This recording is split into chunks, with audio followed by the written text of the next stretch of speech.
Méditation ou anglais, ce ne sont pas deux options pour le baccalauréat, mais bien un choix que vous pourriez faire quelques années après ce fameux bac pour prévenir ou ralentir l'apparition de la maladie d'Alzheimer. Et si je parle au conditionnel, c'est que ces deux options, apprendre l'anglais ou méditer, ne sont pas encore complètement validées pour lutter contre cette affection de plus en plus souvent diagnostiquée. Ces deux options, elles le seront validées peut-être avec les résultats d'une très belle étude qui vient de démarrer. Et la grande organisatrice de cette étude européenne est aujourd'hui avec nous, Gaëlle Chatelat. Bonjour. Bonjour. Vous êtes spécialiste en neurosciences et directrice de recherche à l'INSERM de Caen. Et ceci, vous le faites au sein de la plateforme d'imagerie biomédicale Cicéron. On verra un petit peu plus tard ce qu'est exactement cette plateforme. Et aujourd'hui, c'est pas coutume, vous l'avez compris, vous devez être un peu surpris que nous parlions d'une étude qui démarre sur la maladie d'Alzheimer. Alors pourquoi ce choix, alors qu'on a l'habitude de parler des résultats quand l'étude est finie? Eh bien, pour son originalité, doublée d'une grande rigueur scientifique. Gaëlle Chatelat, quel est l'objectif de cette étude ? Alors l'objectif de cette étude générale, c'est de mieux comprendre quels vont être les déterminants au cours de la vie qui vont avoir un impact sur la santé mentale alors qu'on prend de l'âge. Donc les facteurs de vie comme l'alimentation, les activités cognitives, les activités physiques, qui au cours de la vie vont pouvoir impacter notre bien vieillir plus tard. Alors, cette étude est faite à l'échelle européenne, ce n'est pas que franco-français. Il y a beaucoup de centres qui font cette étude aussi avec vous ? Alors, il y a 10 partenaires qui sont des partenaires principalement scientifiques dans 6 pays européens qui sont très impliqués dans ce projet-là, qui ont différents domaines d'expertise, par exemple les émotions ou la méditation, les neurosciences, l'imagerie, etc. Et ces 10 partenaires se sont réunis pour monter ce projet tous ensemble. Ensuite, une des études se fait uniquement à Caen, en France, mais avec la participation de tous les partenaires. Et ensuite, tout le monde récupère les données en fonction de son champ d'expertise et tous les chercheurs européens participent à l'analyse des résultats. Alors, vous parlez de bien-être, on parle d'anglais, de méditation, mais enfin, la maladie d'Alzheimer, c'est où ? C'est l'objectif quand même. Où se situe-t-elle dans cette étude alors ? Oui, alors les objectifs de cette étude, c'est de déterminer le bien-être et la santé mentale, d'évaluer les effets de la méditation et de l'anglais sur ce bien-être et la santé mentale des seniors. Dans bien-être et santé mentale, il y a bien vieillir et notamment une des maladies qui est les plus à risque alors qu'on prend de l'âge, ce sont les maladies neurodégénératives avec la maladie d'Alzheimer qui est la plus fréquente.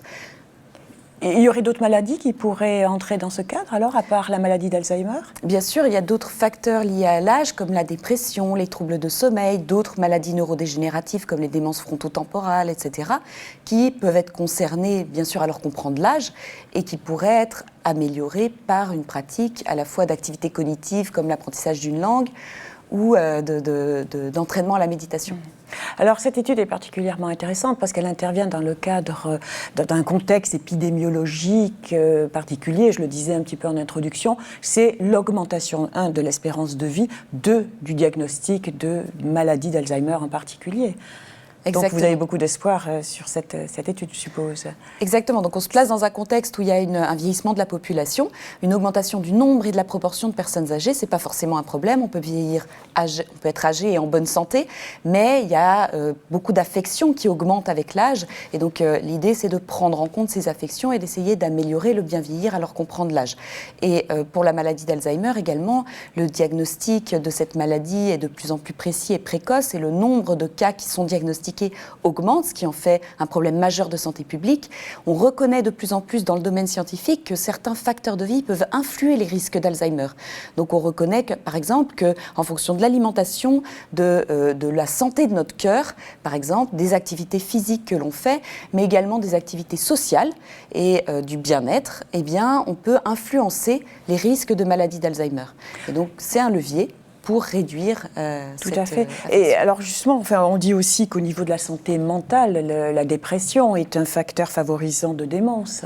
Exactement. Qu'est-ce qu'il y a? Les troubles du sommeil aussi, c'est toujours d'actualité, ça. Exactement, donc l'augmentation de la dépression alors qu'on prend de l'âge, l'augmentation également des troubles de sommeil, parce que 50% des personnes de plus de 60 ans se plaignent de leur sommeil, et il a été montré un lien entre ces affections, dépression, anxiété, stress, troubles du sommeil et les risques de développer la maladie d'Alzheimer, et on s'intéresse de plus en plus aux mécanismes reliant ces facteurs et la maladie. Alors par exemple, le stress jouerait sur l'hippocampe, et l'hippocampe, on sait qu'il est très impliqué dans la maladie d'Alzheimer. Exactement, c'est l'un des mécanismes qui est montré, l'implication de l'hippocampe dans ces liens entre stress et risque de maladie d'Alzheimer. Et donc ces choses-là, vous allez essayer de relier donc des éléments organiques, je dirais, par exemple l'évolution de l'hippocampe, vous allez essayer de le relayer, de trouver une marque concrète, biologique, et le relier à la maladie d'Alzheimer, c'est ça alors? Également, exactement. Dans ce projet-là, on a la chance de pouvoir faire un certain nombre de mesures complémentaires et originales qui vont nous permettre vraiment de s'intéresser aux mécanismes. Donc, ce n'est pas uniquement montrer les effets des deux interventions, par exemple, ou des facteurs de vie sur le bien-être et la santé mentale, mais c'est aussi d'essayer de mieux comprendre les mécanismes. Et donc, on va utiliser des outils bien particuliers dont on a la chance de pouvoir disposer à Cicéron et des méthodes aussi particulières qui sont mises en œuvre par tous les experts européens impliqués dans ce projet-là pour essayer vraiment de comprendre les mécanismes. Alors, les deux mots-clés de cette étude, quand même, qui sont assez originaux, c'est apprendre de l'anglais, la langue, de la méditation. Alors, le premier, la méditation, qu'est-ce qui vous a amené à mettre la méditation dans une étude très rigoureuse, très scientifique comme la vôtre ? Alors c'est peut-être la volonté de prendre en compte non seulement une intervention qui va essayer d'avoir un impact au niveau cognitif, c'est-à-dire au niveau des fonctions cognitives comme la mémoire, l'attention, etc., mais aussi affective. Prendre en compte la sphère affective alors qu'on prend de l'âge. Donc alors qu'on prend de l'âge, on est confronté à certaines difficultés particulières, l'image de soi qu'on a nous-mêmes et qu'ont les autres, la dépression, on l'a dit, l'anxiété, le décès de proches, etc. Donc on a à faire face à certaines conditions affectives et une régulation de nos émotions, de nos stress peut nous aider à mieux vivre alors qu'on prend de l'âge ces événements ou ces situations. Et la méditation fait ça, finalement. Voilà, la méditation. Parce que là, on s'adresse sans doute à des gens qui connaissent donc, pas la méditation, forcément. ça va être un entraînement à la régulation du stress et des émotions, et par là, en fait, une aide à la régulation de ces facteurs psychoaffectifs. Alors, on verra un petit peu dans quelles conditions il faut faire cette méditation, mais il y a des études antérieures qui ont montré ça aussi. Vous n'êtes pas la première à essayer de voir comment la méditation a influencé le cerveau, je dirais. Exactement, c'est assez nouveau, surtout en Europe, parce qu'il y avait une certaine crainte de travailler sur la méditation. C'était notamment très relié à des aspects religieux. Donc là, on est vraiment dans une intervention qui est complètement laïque, avec des programmes de méditation qui se sont développés et qui sont laïques. Mais on a quand même des travaux qui ont été réalisés, et notamment aux États-Unis, et qui montrent, alors très peu dans le vieillissement, mais chez le sujet jeune, un impact très positif, à la fois sur des fonctions cognitives, comme je l'ai dit, mémoire, attention, qui sont importantes dans le vieillissement, parce que ce sont des fonctions qui vont être sensibles au vieillissement, qui vont se dégrader alors qu'on prend de l'âge. Et donc si on arrive à avoir un impact positif sur ces fonctions, eh bien on est dans le cadre d'un meilleur maintien. Et puis aussi sur cette structure cérébrale, ça va être chez des personnes jeunes, mais on a montré un impact de la méditation sur certaines structures comme le lobe frontal ou les structures limbiques qui sont impliquées dans la mémoire. Et là encore, ce sont des structures qui sont importantes parce que ce sont des structures qui vont diminuer avec l'âge. Donc la fonction, le volume va diminuer avec l'âge. Et puis bien sûr, un impact positif sur certains aspects psychoaffectifs qu'on a montrés, comme dépression, etc. Donc là, l'originalité de ce projet, c'est de proposer ce programme dans le cadre du vieillissement, puisqu'on a des arguments pour penser qu'il peut avoir un impact particulièrement positif dans ce cas. Et à terme, le vieillissement extrême, rapide, précoce que donne la maladie d'Alzheimer, finalement. Est-ce que vous pensez que l'hypnose pourrait aboutir à la même chose ? Alors, pour l'hypnose, c'est vrai que on peut faire des parallèles, même s'il y a vraiment clairement des différences. On connaît beaucoup moins de choses, donc on peut s'attendre à ce que l'hypnose puisse aussi avoir un impact positif, peut-être sur différents paramètres, etc.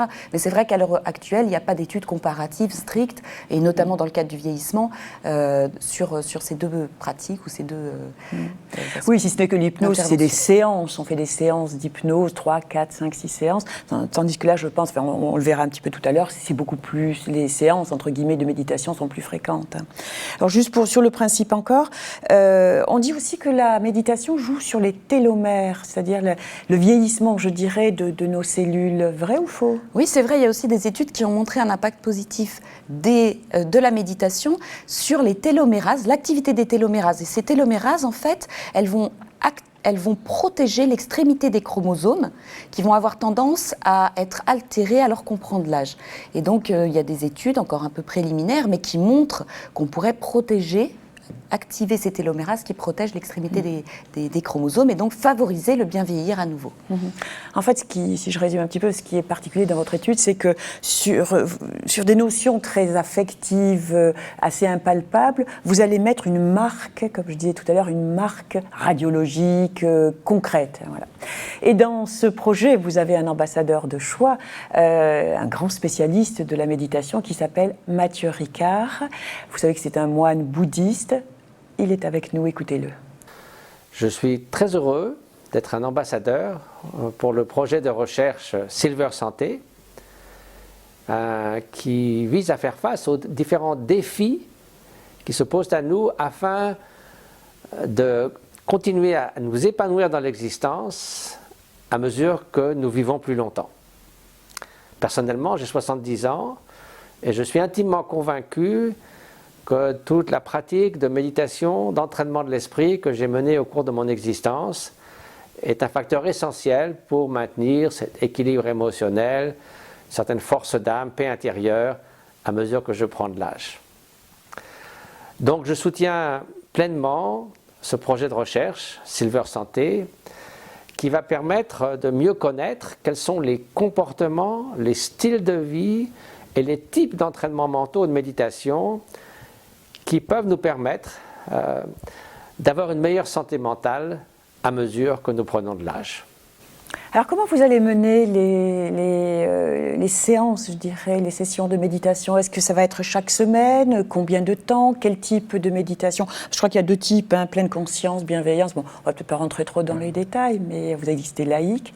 Combien de séances par semaine vous allez... Alors, ça va être une séance par semaine en groupe d'environ 2 heures où il va y avoir un enseignement par des experts de méditation qui ont conçu un programme et également des échanges sur la pratique à la fois chez soi et puis pendant la séance de groupe. Et puis également, on va demander aux participants de pratiquer chez eux avec un support. Ils vont avoir des instructions, un support, une tablette, etc., un support son et de pratiquer environ 20 minutes. Certains vont jusqu'à 1 heure. Par jour, tous les jours, pendant 18 mois. Ah oui, c'est une bonne implication. Bien sûr, ce sont des volontaires qui n'ont jamais fait de méditation. C'est des naïfs, comme on dit dans cette spécialité. Presque. Naïfs ou quasiment, c'est-à-dire qu'ils ont soit très peu de pratique, soit pas du tout. Et donc, effectivement, ce sont des débutants.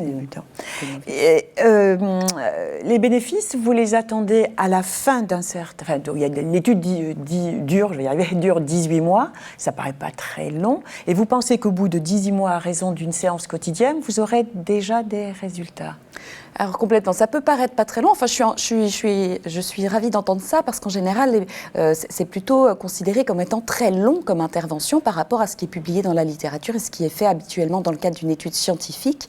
Mais je suis tout à fait d'accord que on s'inscrit là dans le cadre du vieillissement, on s'attend à des effets biologiques et structurels, notamment sur le cerveau, etc. Et donc, dans ce cadre-là, 18 mois sont nécessaires pour montrer un effet, pour impacter sur le vieillissement, qui est un processus lent.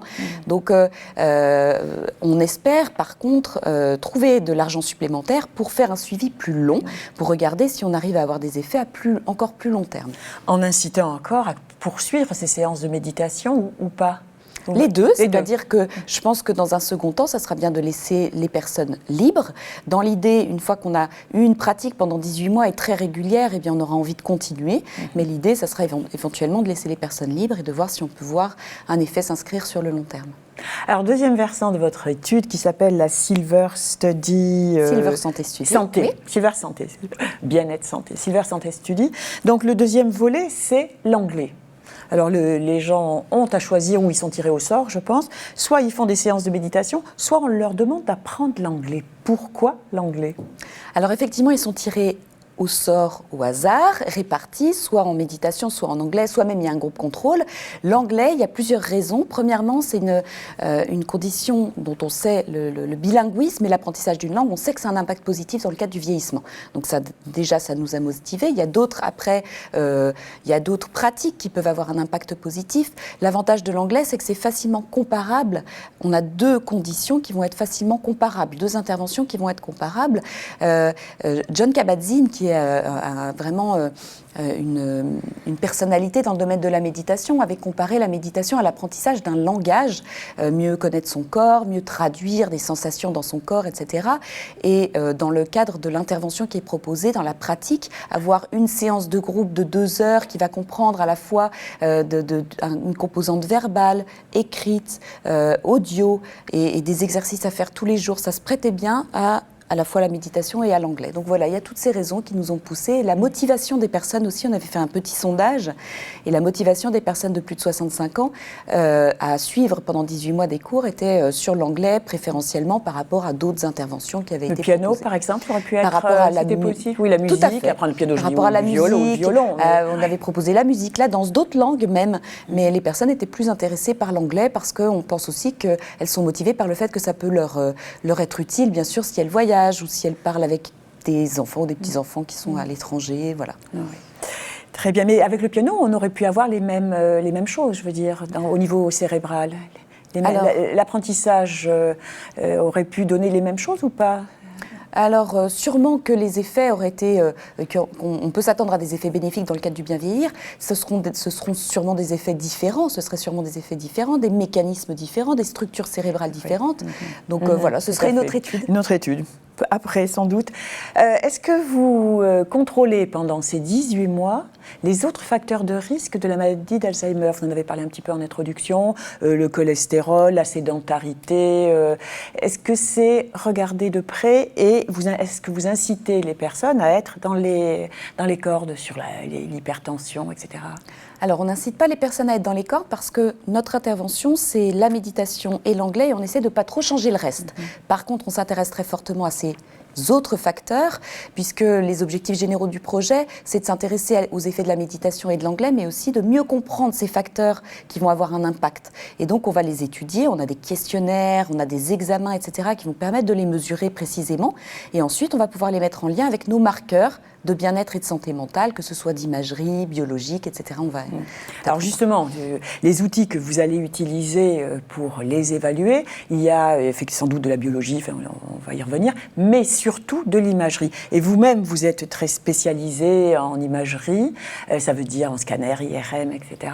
Et vous avez eu de nombreux prix là-dessus, autant le préciser également. Donc comment vous allez faire ? Qu'est-ce que vous allez regarder ? Comment ça va se passer ? Quels examens vont être réalisés ?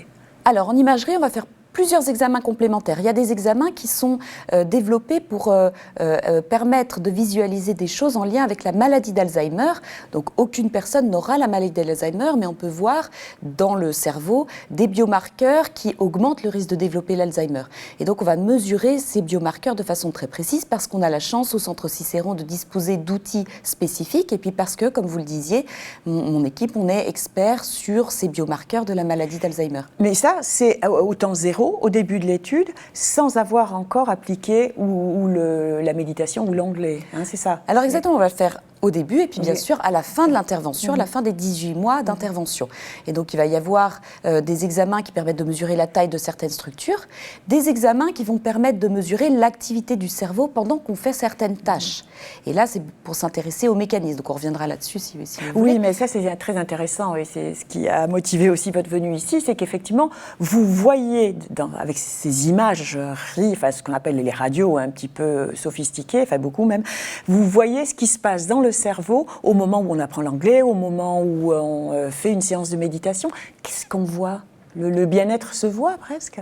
Alors, en fait, ce qu'on va mesurer, c'est l'activité cérébrale pendant que les personnes font quelque chose sous la caméra. Par exemple, on va leur faire voir des petites vidéos à contenu émotionnel et on va voir comment le cerveau réagit à ces vidéos à contenu émotionnel, à la fois pendant qu'il voit les vidéos, mais aussi après comment ils retournent au repos.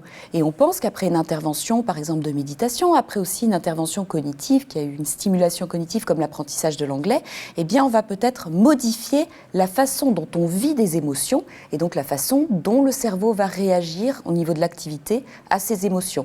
Peut-être qu'il va réagir différemment et peut-être aussi qu'il va, grâce à la régulation émotionnelle, revenir à un état de base plus rapidement. Donc ça, c'est un exemple de ce qui peut être mesuré. On fait également une autre étude chez des experts méditants où là, on va leur demander de faire une tâche sous la caméra IRM dans certains états de méditation particuliers qui, on pense, vont modifier leur activité cérébrale. Alors je sais justement que Mathieu Ricard a subi, j'allais dire subi, mais plutôt a bénéficié d'imagerie pendant des séances de méditation justement. Qu'est-ce qu'on voit ? Alors, ce qu'on va pouvoir voir, par exemple, ce qui va nous intéresser, c'est de voir comment, dans le cerveau, par un jeu de connectivité entre certaines structures, par exemple, que le lobe frontal va exercer, le lobe frontal va exercer une impulsion plus importante sur certaines structures impliquées dans les émotions, donc comme s'il y avait un contrôle émotionnel plus important sur ces structures qui gèrent nos émotions, va avoir donc cet impact plus important pendant la méditation et puis même au-delà par cette pratique au cours du temps pendant qu'on vit des émotions. Et au niveau de l'hippocampe, je disais aussi tout à l'heure qu'il est très impliqué dans la maladie d'Alzheimer, on a vu chez Mathieu Ricard des modifications de la taille mais qui vont dans un bon sens. Oui.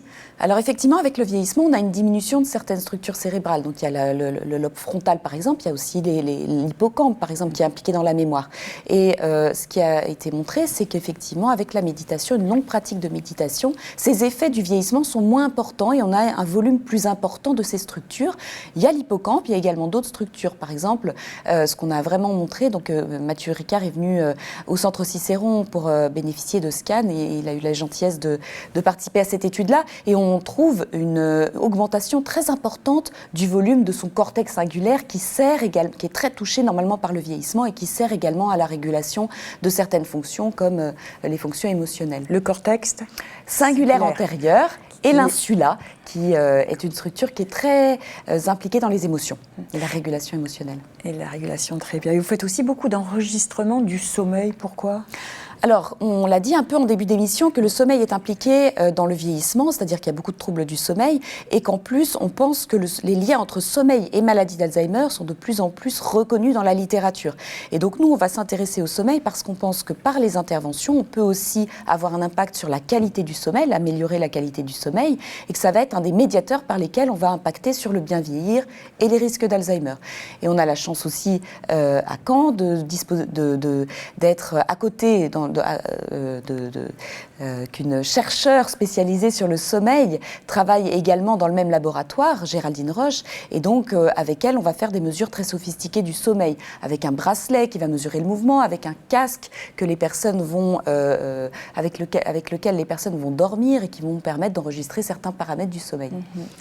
Dernier examen que vous allez, je pense qu'il nous intéresse là ici aujourd'hui, c'est toute la biologie, parce qu'actuellement, les diagnostics précoces de maladie d'Alzheimer se réalisent également par ponction lombaire avec recherche de protéines particulières. Est-ce que vous allez suivre ça aussi ?